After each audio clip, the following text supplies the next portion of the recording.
A major shakeup in how Americans pay for prescription drugs. The Trump administration has moved forward with the TrumpRX agenda. It is aimed at lowering drug prices, increasing transparency, and reducing dependence on foreign manufacturers.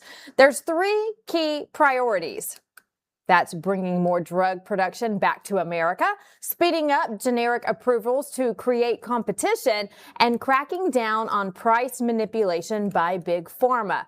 Let's bring in Jim Paff with the Conservative Caucus. Jim, this could mean lower costs at the pharmacy for millions of Americans. Music to all of our ears. What's your take about TrumpRX? I think that there can be an incredible amount of positive in this area of healthcare. Remember, one of the worst things going on right now at least as it relates to pharmaceutical drugs, is pharmacy benefit managers. Pharmacy benefit managers, most people are under that. In fact, I would say almost every American is.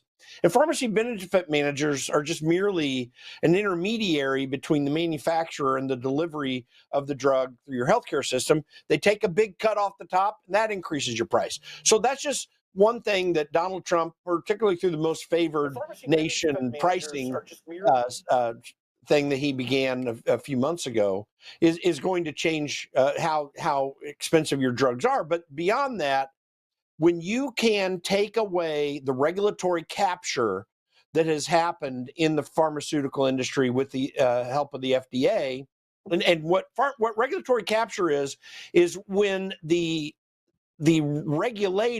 companies being regulated at the end of the day end up controlling the regulator for their benefit. And we've had major pharmaceutical companies that have been controlling what happens in the FDA.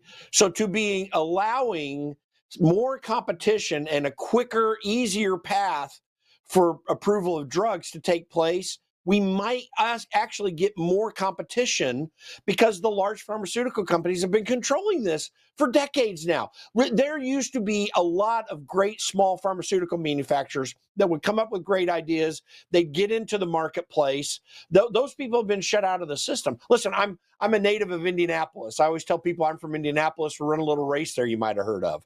It's the home of Eli Lilly, and I think Eli Lilly's a great company in many ways. But them and Merck and some of the others, and they're the biggest boy in the block these days, Pfizer, they've been controlling what's happening. We need more competition. So that's another thing that's going to be really great about this approach.